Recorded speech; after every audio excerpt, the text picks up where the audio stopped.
12, verso 29.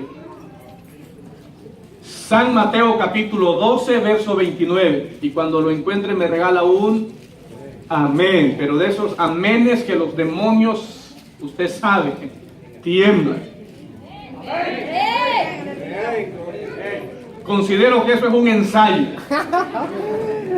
Amén. Así como cuando usted gritó ayer cuando ganó.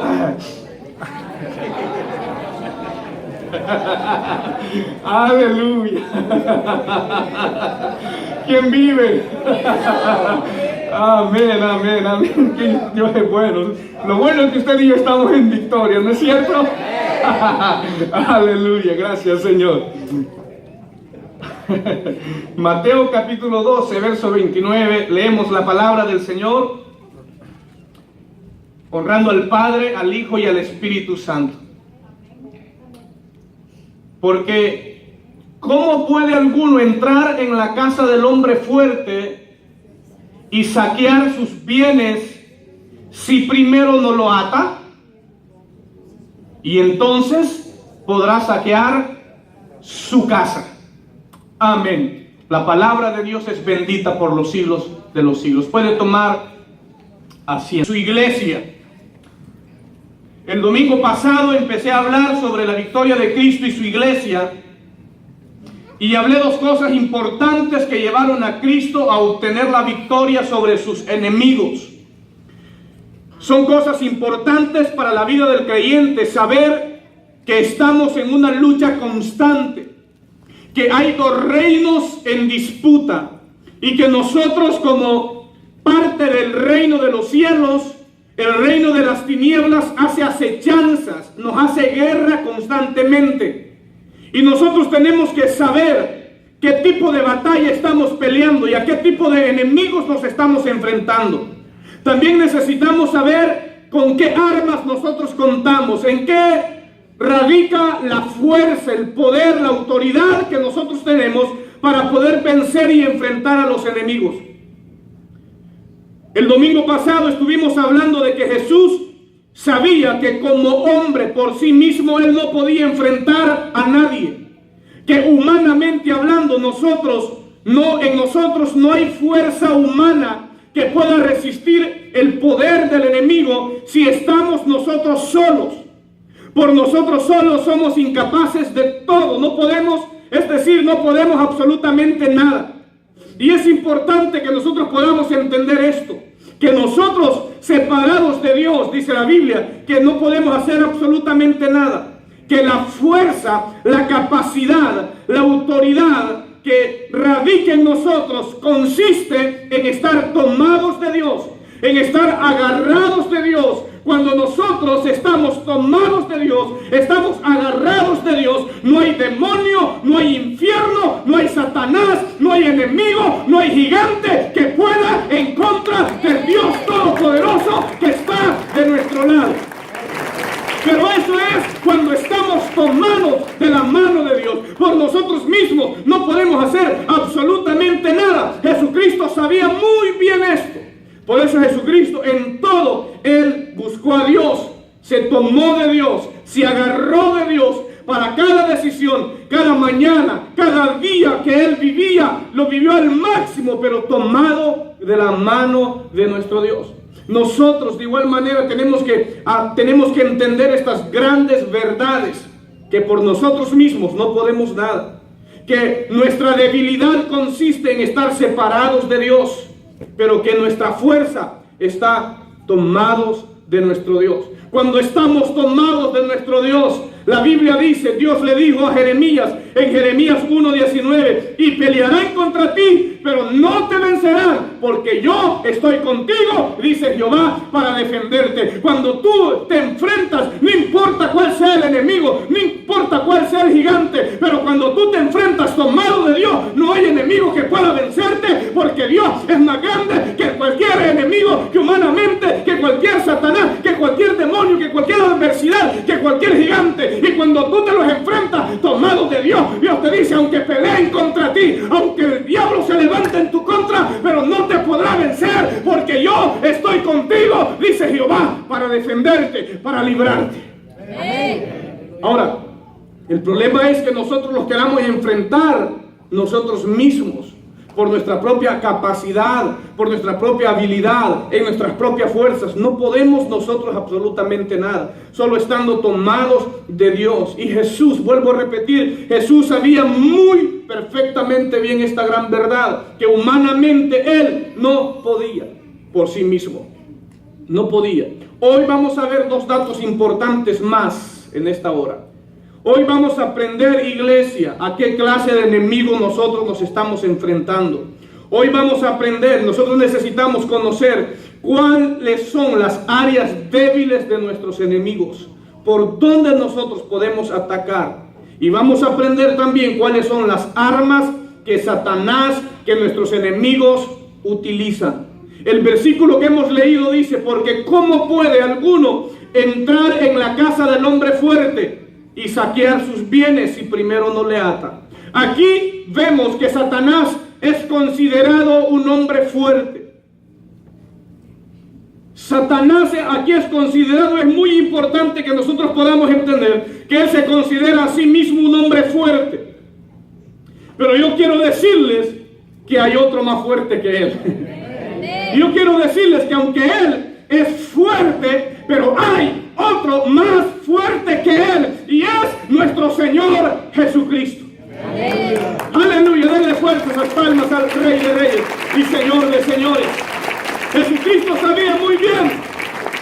Y ahora, escúchenme muy bien, óigamelo. Y Satanás y nuestros enemigos, y Satanás, por muy fuerte que se considere, yo quiero decirle, él tiene áreas débiles.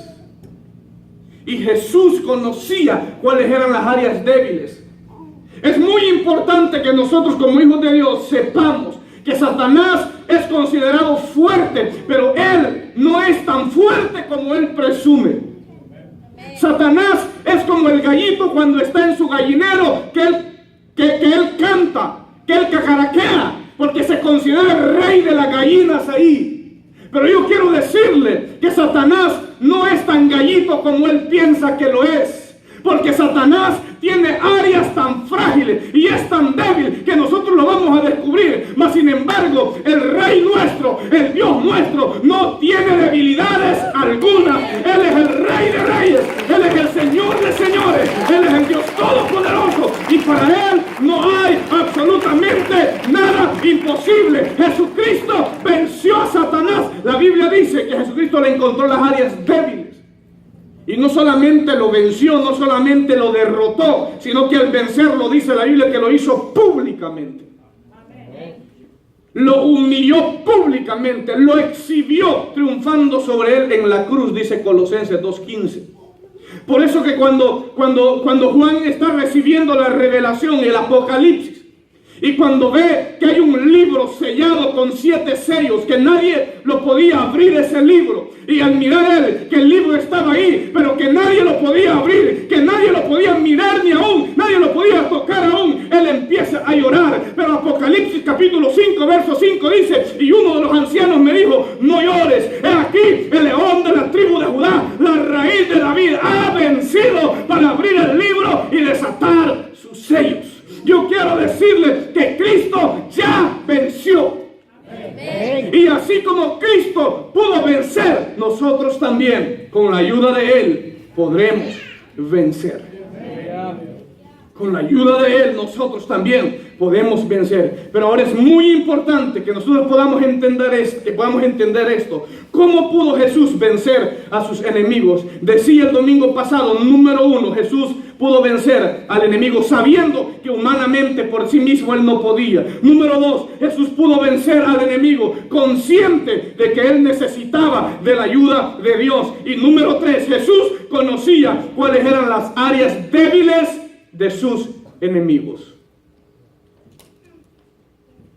Voy a poner este ejemplo. Siempre que un boxeador va a enfrentarse con otro en el cuadrilátero para pelear una batalla, para pelear en un ring de boxeo, ¿saben qué es lo que hace? Empieza a mirar cintas, videos de su contrincante para ver por qué áreas lo puede atacar, para ver cómo él se defiende, para ver hasta dónde él se protege, para ver qué áreas deja al descubierto en las otras peleas y por qué las ha perdido, para que de esa manera él, al enfrentarse, al subir al ring, él saber por dónde lo puede atacar.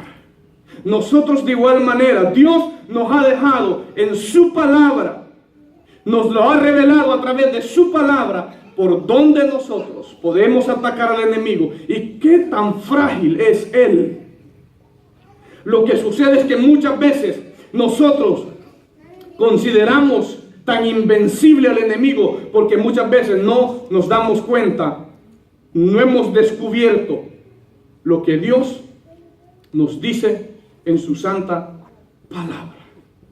Nosotros, iglesia, si hay algo que yo quiero que nos quede claro en nuestra mente hoy, que nosotros como cristianos tenemos una lucha constantemente y que nuestra lucha no es contra carne ni sangre, que nuestras batallas no son entre hermanos, no son entre seres humanos. No, que la lucha que nosotros tenemos no es contra carne ni sangre, como dijo el apóstol Pablo a los Efesios, que es una lucha de índole espiritual, que el enemigo nos ataca espiritualmente, pero también nosotros debemos de saber que las armas de nuestra milicia tampoco son carnales, sino poderosas en Dios para destruir cualquier fortaleza, cualquier argumento que el enemigo quiera levantar. Pero es necesario que nosotros sepamos con quienes nos estamos enfrentando. Es muy importante, yo quiero decirles rápidamente para continuar en mi prédica, es muy importante que nosotros sepamos que tenemos tres enemigos que luchan constantemente contra cada uno de nosotros. El primer enemigo que nosotros tenemos es la carne. La carne siempre va a querer dominar, la carne siempre va a querer deleites, la carne siempre va a querer placer, la carne siempre va a querer antojo y la carne siempre se opone a todo lo que es de Dios y lucha en contra de nosotros para que no hagamos la voluntad de Dios, para que no vivamos como a Dios le agrada, para que no caminemos en obediencia a la palabra de Dios. Se opone a todo lo que Dios ha establecido. ¿Para qué? Para que nosotros ofendamos a Dios, para que nosotros pequemos en contra de Dios, para que nosotros nos apartemos del camino de Dios. Y esa es una lucha que nosotros tenemos diariamente. Nos levantamos por la mañana, muchas veces desde lo que nos levantamos, muchas veces se levantan obstáculos para no orar, para no buscar a Dios. ¿Por qué? Porque la carne no se quiere sujetar a la ley de Dios. La Biblia dice que tampoco puede, pero es ahí donde nosotros tenemos que doblegarla en el nombre de Jesús. Ahora, ¿cómo vencer la carne? ¿Cómo vencer ese enemigo que constantemente nos acecha? Y no es que nos ataca de afuera, nos ataca interiormente. Porque la carne nos ataca en nosotros mismos. Porque la Biblia dice que de nuestras propias concupiscencias, de nuestros propios deseos, de nuestras propias pasiones, somos atraídos y seducidos. Está en nosotros. Y es un enemigo que constantemente está ahí al acecho. ¿Qué hacer con él? ¿Cómo tenemos que tratarlo? Gálatas 2:20, Pablo nos recomienda lo siguiente. Y Pablo nos dice, la única manera para que tú puedas vencer a la carne es lo siguiente, crucificándola. Y por eso Pablo dice de igual manera, con Cristo estoy juntamente crucificado y ya no vivo yo, mas Cristo vive en mí. Y lo que ahora vivo en la carne, lo vivo en la fe del Hijo de Dios, el cual me amó y se entregó a sí mismo por mí. ¿Quién no tiene luchas carnales? ¿Quién no tiene pasiones carnales? ¿Quién no tiene tendencias? Todo mundo. Y esa es una lucha constante. ¿Qué es lo que tenemos que hacer? Crucificarla, morir, decir, Señor, ya no vivo yo. Negarle todos los apetitos, negarle todos los deleites, negarle todos los placeres a la carne. ¿Por qué? Porque si cedemos a ella, nos va a hacer pedazos. Nos va a destruir. Yo quiero decirle, óigame lo que le voy a decir, no todas las luchas que nosotros tenemos vienen de Satanás. No todas las luchas. Hay luchas que se levantan interiormente y vienen de nuestros propios deseos y pasiones carnales. De ahí. Obviamente, el enemigo cuando ve eso, él contribuye un poquito más. ¿Para qué? Para hacernos caer con más facilidad. Pero yo no estoy de acuerdo con aquellos creyentes que a todo le echan la culpa al diablo. que el diablo es el culpable de que el hermano pecó, que el diablo es el culpable que el hermano cayó, que el diablo es el culpable de esto. No, no es él muchas veces. Él contribuye un poquito más cuando ¿qué? Cuando mira la flojera, cuando mira la frialdad, cuando mira que tú andas ahí entre quiere y no quiere, entonces él aprovecha. Pero muchas veces vienen de nuestras propias pasiones humanas y carnales. Es una lucha que nosotros tenemos. Yo sé que todos luchamos por orar, por ayunar, por leer la Biblia. Todos luchamos con esto. Pero tenemos que cada día esforzarnos para buscar a Dios. Porque Satanás, la carne, jamás va a querer que nosotros busquemos a Dios. El segundo enemigo que está haciendo estragos dentro de las iglesias cristianas evangélicas, ¿saben cuál es? Es el mundo. Hay muchos creyentes que están siguiendo literalmente todas las tendencias y las corrientes y las filosofías y las modas y esto y aquello y lo otro del mundo, no dándose cuenta que eso no le agrada a Dios. Y muchas veces nos dejamos arrastrar por este tipo de cosas. ¿Y qué dice la Biblia respecto? Primera de Juan, capítulo 2, verso 15. Mire, el consejo de Dios es: no améis al mundo, ni las cosas que están en el mundo. Porque si alguno ama al mundo, el amor del Padre no está en él. Porque todo lo que hay en el mundo, los deseos de la carne, los deseos de los ojos y la vanagloria de la vida, no proviene del Padre, sino del mundo. Amén. No todo lo que hay en el mundo nosotros podemos abrazarlo. No, escúchenme muy bien, hermanos, damas y caballeros. No todas las tendencias del mundo las podemos abrazar y traerlas a la iglesia y llevarlas a la casa. Hay modas del mundo que a Dios no le agradan. Hay filosofías mundanas que a Dios no le agradan. Hay pensamientos mundanos que a Dios no le agradan. Hay fiestas que los creyentes no debemos participar. Y no importa que sea de mi tío, de mi primo, de mi suegra, de mi hermano, pero cuando considero que no es un ambiente cristiano allí, no puedo ir. Prefiero que él se enoje conmigo y no Dios.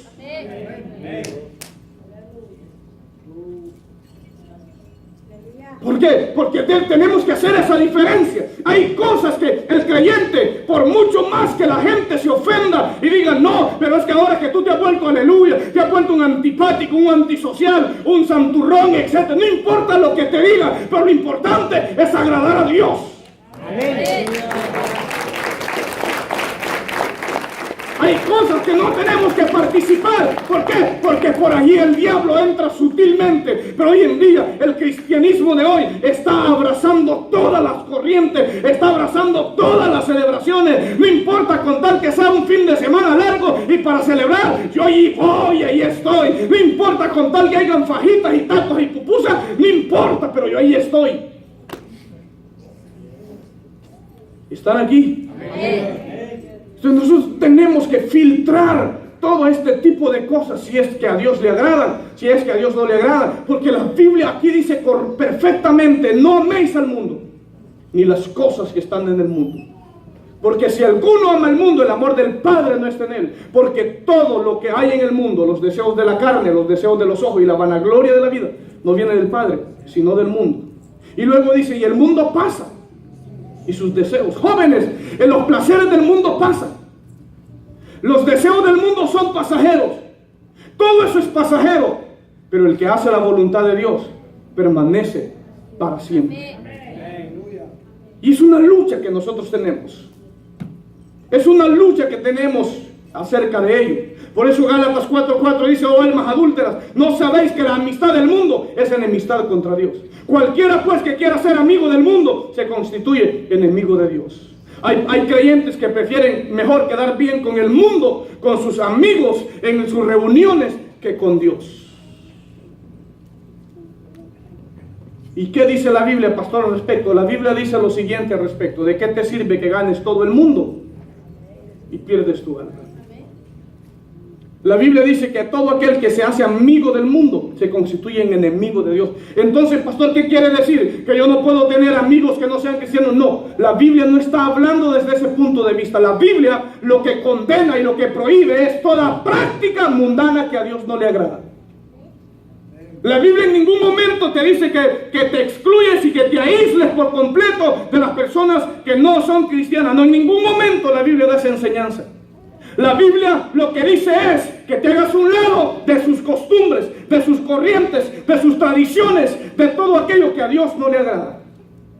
¿Por qué? Porque es un enemigo que sutilmente lo estamos enfrentando día con día. Día con día.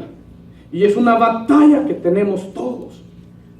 El mundo ¿qué no nos ofrece el mundo? El mundo ofrece placer. El mundo ofrece tantas diversiones que hoy en día existen. Todo eso ofrece. Pero nosotros debemos preguntarnos, ¿eso le agrada a Dios? ¿Será la voluntad de Dios que yo esté ahí, que yo participe en esto? Debemos preguntarnos, porque si eso a Dios no le agrada, yo tengo que rechazar todo esto, aunque esto tenga que ofender a otras personas. Pero si a Dios no le agrada, lo siento mucho. ¿Están aquí? Amén. Constantemente. Ahora, nuestro tercer enemigo que nosotros tenemos es el diablo. Ahora, ¿cómo enfrentarlo? Quiero ahondar un poquito en esto. ¿Cómo enfrentarlo? La carne la podemos crucificar, tenemos que morir. Y tenemos que negarnos, y tenemos que oponernos a todos los deseos. El mundo, yo no tengo que participar. Si yo veo que es algo que a Dios no le agrada, no importa que todo el mundo se ofenda conmigo, pero si a Dios no le agrada, yo no puedo estar ahí, yo no puedo participar de eso. Ahora, a Satanás, ¿cómo le hacemos? ¿Qué hizo Cristo para enfrentarlo? ¿Cómo Jesús lo pudo vencer? Usted me dice, pastor, está hablando de Cristo, está hablando de Jesús, y Jesús es Dios, ¿cómo no lo iba a vencer? Pero Jesús, yo quiero decirle que al enfrentarse a Satanás, lo hizo desde el punto de vista humano. Por eso a Cristo se le llama el segundo Adán. Satanás pensó lo siguiente: como engañó a Eva y a Adán en el huerto de Edén, también lo quiso hacer con Jesucristo, pero se equivocó del diablo. Porque Cristo, al enfrentarlo, lo enfrentó, óigame muy bien, lo enfrentó en su propia humanidad, solo que confiando y tomado de Dios. ¿Ustedes creen que si Jesucristo hubiese enfrentado a Satanás en su deidad, el diablo no hubiese ido ante Dios y le dijo, ¿y cómo no me vas a vencer así? ¿Y cómo no me vas a vencer si acuérdate que yo soy una criatura, tú mismo me creaste, y cómo yo voy a vencerte a ti? Pero manda que tu hijo se enfrente conmigo humanamente, a ver si no es cierto. Entonces el Padre Celestial, Jesucristo, al venir a este mundo, se enfrentó a Satanás humanamente, pero sin pecado. ¿Cómo le hizo? ¿Cómo le hizo? Hay algunas veces que usted no puede vencer ninguna adicción, y yo siempre pongo ejemplos tan sencillos: a cierta bebida energética, a una tacita de chocolate, por ejemplo, a una tacita de café, por ejemplo. Usted dice, pastor, ¿pero qué tiene que ver eso? Algunas veces esas simples cositas nos tienen dominados a nosotros. Ni esas simples cositas podemos vencer en la vida. Que ya andamos, que nos rascamos la cabeza y que saben, ando dolor de cabeza. Yo ya sé por qué me hace falta la tacita de café. Ni esas cositas no puede vencer. Quizás hay personas que, aún creyentes, que todavía estando en la iglesia y tienen meses o años y tienen ahí todavía, ¿para qué? Prefiero tener una botella de whisky en casa y no ir a la cantina, venciendo con eso, con tabaco, con alcohol, con cerveza. Amado hermano, el poder de Dios puede romper todo eso si tú le abres tu corazón a Él. Hay gente que está lidiando con ese tipo de cosas. Cualquier cosa te vence. Mira, si esas pequeñas cosas te vencen, cuanto más el enemigo.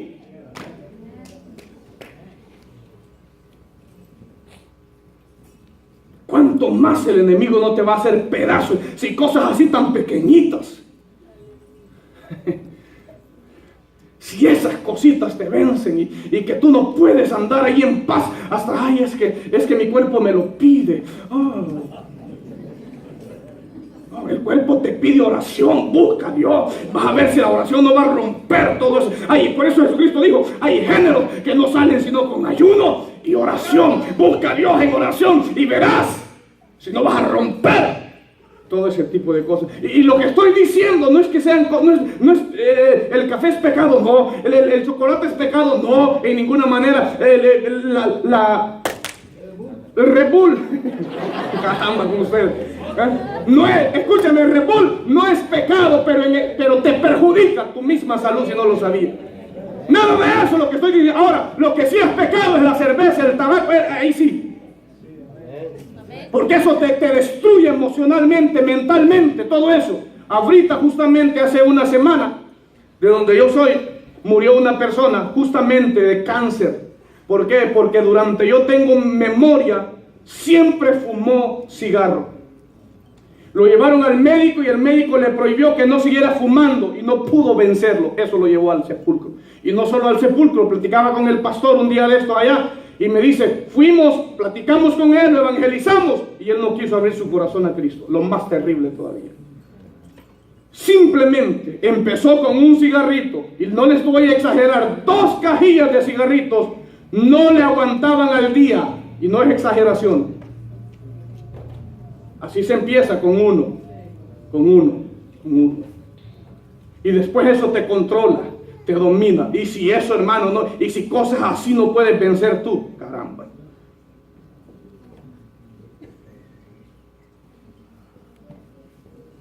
¿Están aquí?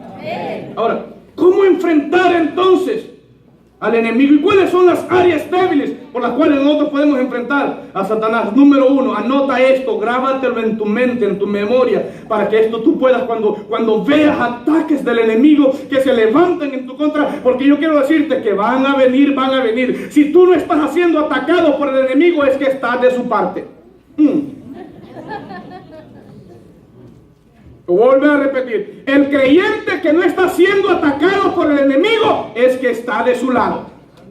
Pero el creyente que le está haciendo guerra al enemigo, no creas que él va a estar contento contigo, no creas que él va a estar cómodo contigo. Él se va a levantar en tu casa, en tu familia, en tu trabajo, en tu salud, en cualquier área. ¿Por qué? Porque tú eres una amenaza para él, porque estás ganando alma, estás ayunando, estás orando, estás sirviéndole al Señor. Pero si tú no estás en nada de esto, entonces eres buen cuate de él. Ahora, ¿cómo enfrentar al enemigo? Jesucristo lo hizo de la siguiente manera. Jesucristo, para enfrentar al enemigo, Jesucristo estudió al enemigo y supo que Satanás es débil en las siguientes áreas. Número 1, Satanás es débil al ser resistido. En otras palabras, si hay algo que coleriza a Satanás, es que alguien lo resista. Por eso es que la Biblia dice, someteos a Dios, resistir.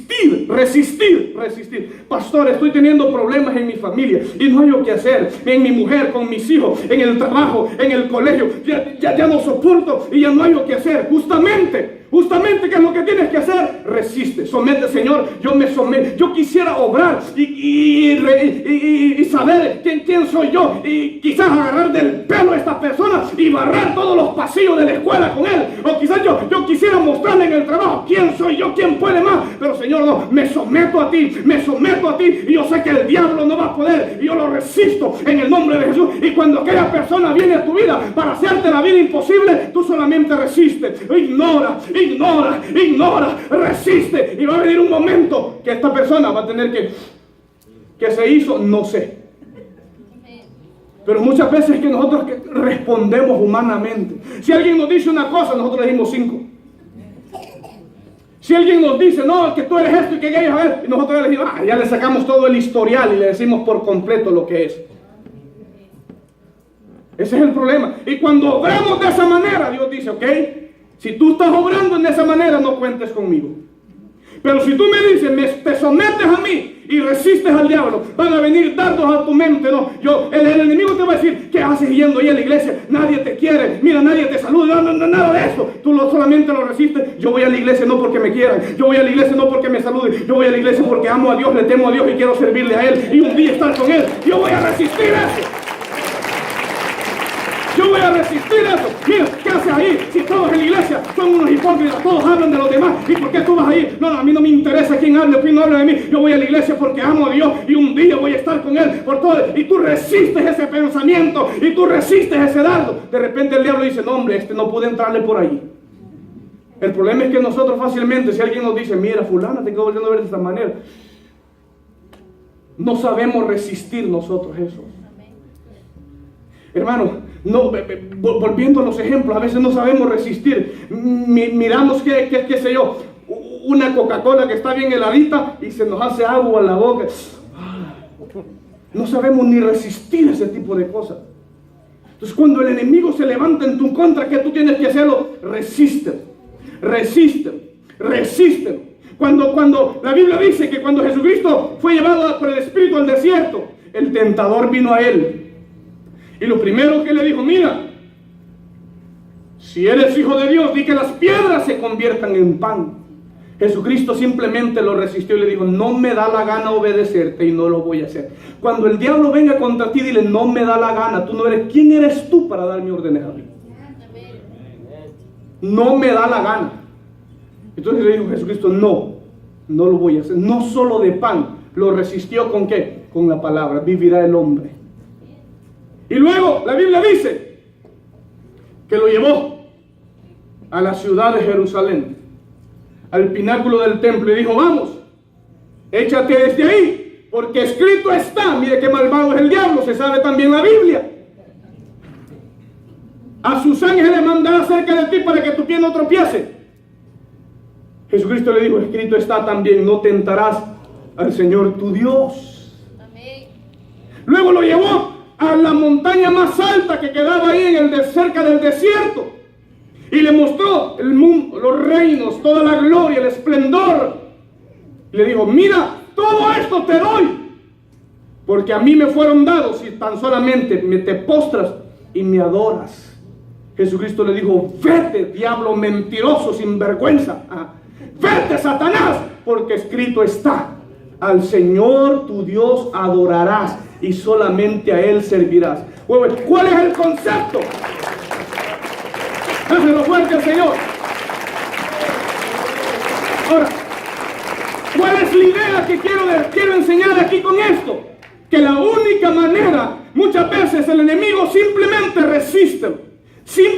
resístelo, tómate de Dios y resístelo. Resistes sus acechanzas, resiste sus dardos, resiste todas sus tentaciones, resístelo. Y cuando Él ha resistido, Él no soporta, se va. Le dice, no puedo, contra este creyente yo no puedo. ¿Por qué? Me ha resistido. Y Satanás, al ser resistido, es frágil. Es frágil el enemigo. Por eso que dice la Biblia, someteos pues a Dios, resistid al diablo y él huirá de vosotros. La segunda área en la cual Satanás es frágil. Satanás es frágil cuando tú le mencionas algo tan poderosísimo. Cuando tú le dices la sangre de Jesucristo. Él no puede soportar que le mencionen la sangre de Jesús. ¿Sabes por qué? Porque la sangre de Jesús lo venció Jesucristo. Aleluya. Y con su sangre Cristo a nosotros nos ha redimido. ¿Sabías tú que la sangre de Jesucristo tiene poder para vencer al enemigo? Amén. Yo creo que algunos de ustedes no están escuchando, no están creyendo. La Biblia a mí me dice que hubieron unos hombres, hubieron cristianos, y la Biblia los pone de ejemplo, y ellos